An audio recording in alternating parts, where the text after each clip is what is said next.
Martha Nussbaum és una destacada filòsofa nord-americana, coneguda per les seves aportacions en els camps de l'ètica i la política. En la seva obra ha integrat i reinterpretat diverses tradicions filosòfiques per encarar qüestions contemporànies com el desenvolupament humà, la justícia, les emocions o la dignitat. Entre les seves principals influències hi ha Aristòtil, els estoics, Kant, Mill, Rawls i Amartya Sen, economista guardonat amb el Premi Nobel d'Economia amb qui ha treballat per desenvolupar la teoria de les capacitats. En què consisteix aquesta? L'enfocament de les capacitats és una alternativa als enfocaments tradicionals de l'economia del benestar.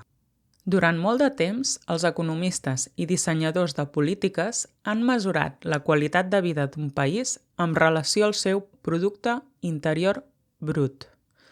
El PIB és un indicador econòmic que mesura el valor total de la producció d'un país durant un any. A partir d'aquest, s'avalua la salut econòmica d'un país i es compara amb el dels altres països i períodes. Es considera que un PIB creixent indica una economia sana i un PIB estancat o en retrocés pot ser un indicador de problemes econòmics. Aquest model es troba especialment arrelat en l'anàlisi dels països considerats en vies de desenvolupament. Així, des de la perspectiva del PIB, països com l'Índia han experimentat al llarg de les últimes dècades un creixement notable de la seva economia. Ara bé, Nussbaum es pregunta de quina manera aquest creixement afecta o reverteix en termes reals de benestar sobre tota la seva població. Per respondre a aquesta pregunta, en el seu llibre Crear capacitats exposa la història personal de la Basantí. La Basantí és una dona índia d'origen humil, amb un marit alcohòlic i addicte al joc. Davant dels abusos rebuts per part del marit, finalment ella decideix deixar-lo. Torna amb la seva família d'origen i, de fet, ella, cal dir-ho, és afortunada que l'acullin, perquè readmetre una filla significa una boca més per omplir i molts cops les famílies amb pocs recursos opten per no fer-ho. Així que moltes dones en la seva situació acaben al carrer. En el cas de la Basantí, els seus germans li deixen utilitzar maquinària antiga del taller familiar, un espai per treballar i diners per començar un negoci.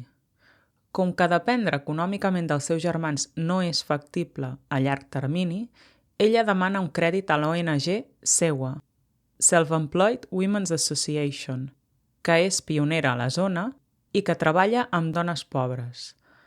Nussbaum analitza també bona part dels trets contextuals de la història de la Basantí i que són comuns a moltes dones de la seva regió. Mala nutrició de petita. Les famílies pobres alimenten millor els fills que les filles, perquè se les destina majoritàriament a les tasques de la llar i consideren que aquestes contribueixen menys en l'economia familiar. Accés limitat a la sanitat. Per les mateixes raons anteriors, a les nenes se les porta menys sovint al metge si es posen malaltes. La Basantí ha tingut, de fet, la sort d'estar viva, perquè a moltes regions de l'Índia els avortaments selectius relacionats amb el sexe de la criatura eren molt generalitzats. Tant és així que en algunes regions del país hi ha un 25% més d'homes que de dones. Manca d'educació. La creença que les dones tenen menys oportunitats laborals i que abandonaran la família en casar-se també afecta a l'educació de les nenes. Això té conseqüències a diferents nivells. L'analfabetisme és molt més gran entre la població femenina i per això les dones queden excloses de moltes feines. Al mateix temps, sense una educació formal, moltes dones tenen una comprensió limitada de l'estructura política i econòmica del país. I això també els tanca la porta a ser capaces d'invertir la seva situació políticament. Es tracta, doncs, d'un cercle viciós de desigualtat. La desigualtat en la legislació de la propietat i de l'herència també fa que dones com la Basantí ho tinguin més difícil que els homes per tirar endavant de forma independent. La Basantí va patir violència domèstica, afavorida per l'alcoholisme i l'addicció al joc del seu marit. Sense xarxes de suport ni recursos propis, Moltes dones es veuen atrapades en aquestes relacions abusives. Durant el seu matrimoni, la Basantí es va veure aïllada de tota relació que no fos desigual. No tenia amics, no podia treballar, no participava en cap aspecte de la vida social o política. Tampoc va tenir fills, ja que el seu marit es va sotmetre a una esterilització a canvi d'un incentiu econòmic, fet que va tallar una altra possible font d'amor o d'afecte. El préstec de la seua la va deslligar de l'estatus de persona dependent i al mateix temps aquesta independència li va potenciar l'autoestima, la seva capacitat d'elecció i la possibilitat de fer vincles amb altres dones. Altres aspectes que podríem analitzar: les hores que treballa. Té temps per l'oci? Probablement sí, perquè no té fills. I això significa que no està atrapada dins de la doble jornada que per milions de dones suposa treballar fora i ser la responsable de la cura de la família i les tasques domèstiques. Una altra qüestió que podria considerar-se és l'impacte del seu entorn físic. Viu en un lloc contaminat o perillós? Té la capacitat de reflexionar sobre temes mediambientals o de participar en la presa de decisions en aquest àmbit? Partint d'aquest context, quines són les seves oportunitats, les seves perspectives i com la pot ajudar una política del desenvolupament? L'enfocament del PIB no està aliat amb la lluita personal de la Basantí, no interpreta la seva situació de forma que tingui sentit per ella i per això no li soluciona els problemes. L'augment de la riquesa mitjana del país podria ser bo si el govern adoptés polítiques amb efectes profitosos per la vida de les persones com ella. Però això no passa i la riquesa acaba en mans de les elits. D'aquesta manera, les xifres del PIB no són només una mitjana que ignora la distribució real de la renda, sinó que exclouen a la població pobra, en especial a les dones pobres. Els factors que de debò poden millorar la situació de la gent com la Basantí no figuren en l'enfocament convencional del PIB. Per això, no és l'enfocament més adequat per parlar de desenvolupament. A més, com assenyala Nussbaum, tots els països estan en vies de desenvolupament pel que fa a millorar i a proporcionar un mínim de qualitat de vida acceptable a tota la seva població. Suposem que no estem interessats en l'economia, ni tan sols en la teoria política, sinó únicament en les persones, en totes les persones, siguin d'on siguin. Com seria l'enfocament que realment es preocupés per aquestes i busqués la manera de proporcionar-los un mínim acceptable de qualitat de vida a totes elles? Nussbaum aquí examina enfocaments que històricament han procurat abordar d'una forma més completa els problemes de les persones, com l'enfocament utilitarista de Bentham i Mill, els enfocaments que se centren en els drets humans, els basats en els recursos i relacionats amb aquests, els contractualistes com el de Rawls. Segons ella, tot i els esforços dels seus defensors, tots aquests enfocaments no solucionen gran part dels problemes. O bé perquè no tenen prou en compte les desigualtats inicials i les condicions de vida de les persones i l'impacte que té això ja des de bon principi, per exemple, en les seves preferències, o bé perquè posen massa èmfasi en la distribució igualitària quan la societat és desigual, o bé perquè són directament insuficients. Amb la interpel·lació de buscar una contrateoria que realment se centri en les persones i tenint en compte els problemes d'aquests altres enfocaments, Nussbaum defensa l'enfocament de les capacitats com un enfocament ètic des del principi, que es pregunta quines coses són aquelles que la societat ha de nodrir, protegir i defensar. Aquest enfocament concep cada persona com un fi en si mateix i no es pregunta pel benestar mitjà de la societat, sinó per les oportunitats disponibles de cada ésser humà. És en funció d'aquestes oportunitats que es pot definir l'èxit.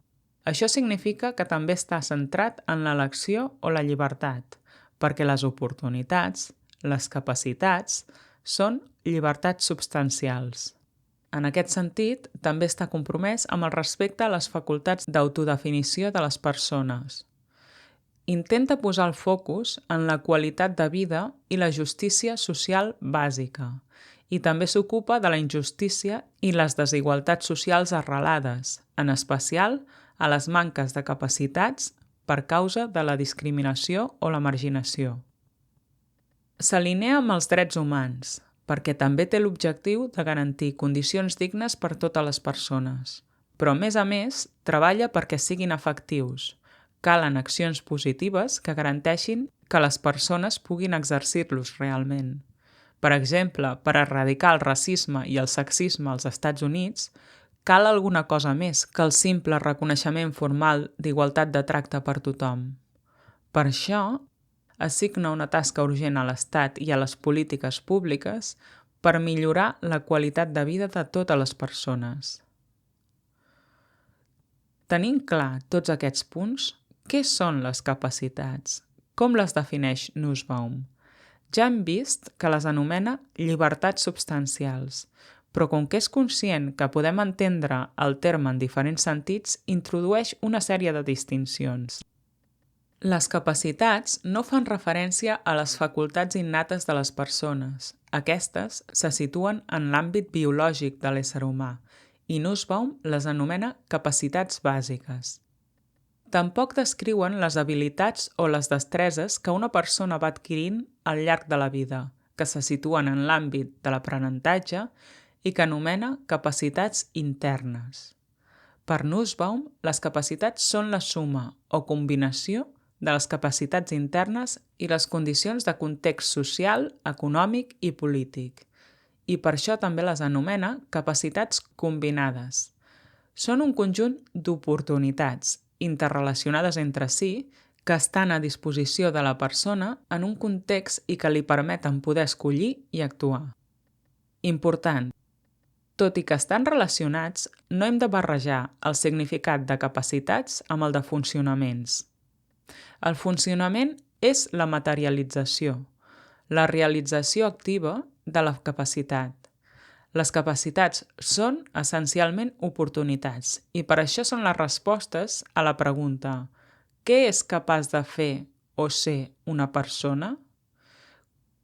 Com que la resposta a aquesta pregunta podia ser interminable i podríem entretenir-nos en múltiples aspectes irrellevants des del punt de vista de la justícia social, Nussbaum estableix un criteri per determinar les capacitats essencials, és a dir, els àmbits de llibertat que haurien de disposar les persones per poder gaudir d'una vida humanament digna.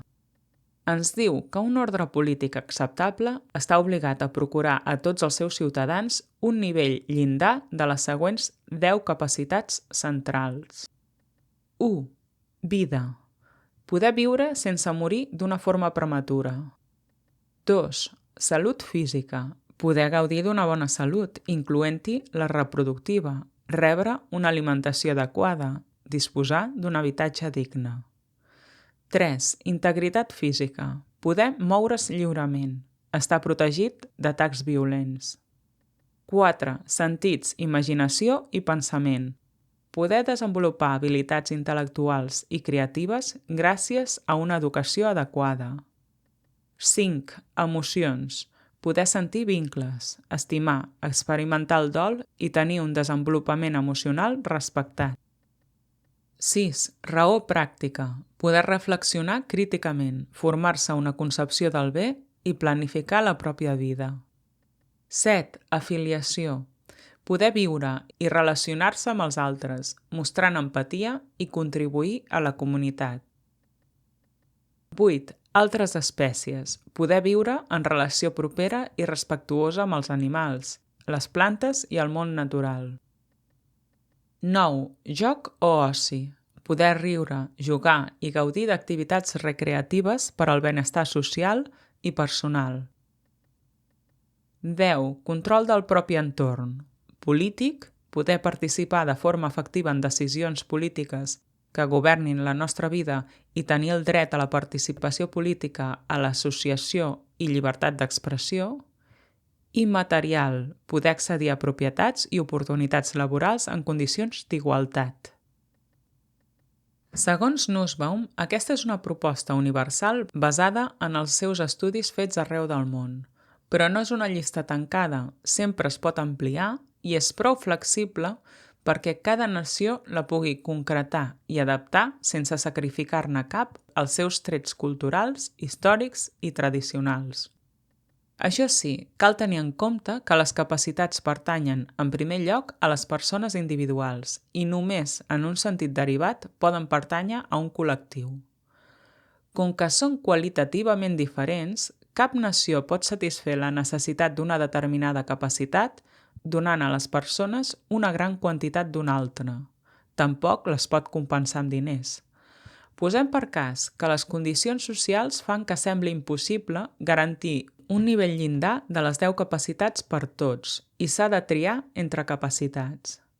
Davant d'això, la pregunta natural de l'economista tradicional és: quins sacrificis he de fer? Però l'anàlisi cost-benefici no capta bé la dimensió i profunditat del problema. Des de l'enfocament de les capacitats i de la justícia social bàsica, quan es detecta un conflicte d'aquest tipus, la resposta no és resignar-se, sinó crear les condicions perquè en el futur no passi. Com que les capacitats tenen un valor intrínsec, quan dues capacitats xoquen entre si, la situació és tràgica. Això significa que seguim el camí que seguim, serà inevitable que obrem de forma incorrecta amb algú. Per exemple, si per la supervivència de tots has de fer que els teus fills treballin i no vagin a l'escola, això significa que, tot i vius, a aquests se'ls negarà una sèrie d'oportunitats futures que no es podran compensar, ni amb diners ni amb res. Per Nussbaum, l'analfabetisme és una discapacitat duradora. Recordem que la va sentir la manca d'educació formal li va tancar moltes portes i va perpetuar la seva condició de persona dependent. L'educació és, de fet, un element central de l'enfocament de les capacitats. Nussbaum assenyala que perquè l'educació sigui bona, ha de ser sensible al context, a la història i circumstàncies culturals, requereix atenció als detalls i èmfasi en temes locals. Les qüestions pedagògiques han estat objecte d'estudi a molts països diferents. Per això seria raonable pensar que un diàleg transcultural podria acabar produint uns principis generals que puguin ser després implementats de forma flexible a cada nació i regió. Ara bé, una cosa clara és que l'educació no s'ha de limitar a l'alfabetització lectoescriptora i a la numèrica bàsica. Es necessita molt més perquè contribueixi en el desenvolupament humà de forma significativa. Moltes nacions s'han centrat en habilitats comercialitzables en el mercat laboral, que generen beneficis econòmics a curt termini. Però n'hi ha d'altres, relacionades amb les humanitats i les arts, com el pensament crític, poder imaginar i situar-se en el lloc dels altres, comprendre el lloc en el món, etc., que són essencials pel foment d'una ciutadania democràtica responsable. L'educació, que ja en si mateixa és valuosa i una font de satisfacció per tota la vida, actua com un ferment, com un catalitzador per fer créixer i exercir destreses com la comunicació o la capacitat de prendre decisions. L'educació permet que les persones aprofundeixin en les aptituds que ja posseeixen i les converteixin en capacitats internes, en habilitats desenvolupades de tota mena. Les persones educades tenen accés a millors oportunitats de feina, poden participar més activament en la vida política, social i interactuar productivament amb els altres a diferents nivells. A més, a nivell global, l'educació té un rol fonamental per combatre el desavantatge i la desigualtat. Mitjançant aquesta, es poden superar barreres socials i econòmiques que dificulten el ple desenvolupament de les persones. A més, té un impacte específic en les dones, que els permet modificar les dinàmiques de poder a la llar, especialment en llocs on històricament s'han vist privades d'aquesta. Com que és evident que l'educació obre les portes a una àmplia diversitat de capacitats adultes, Nussbaum ens dirà que l'educació ha de ser obligatòria pel cap baix fins als 16 anys. Els pares no han de tenir dret a decidir sobre aquesta matèria. Imposar una educació als nens quan no poden escollir per ells mateixos no és una violació de la seva llibertat. Al contrari, és una condició de possibilitat pel desenvolupament de les seves capacitats futures, és a dir, de les seves llibertats substancials. I amb això hem acabat l'esquema de la teoria de les capacitats de Nussbaum.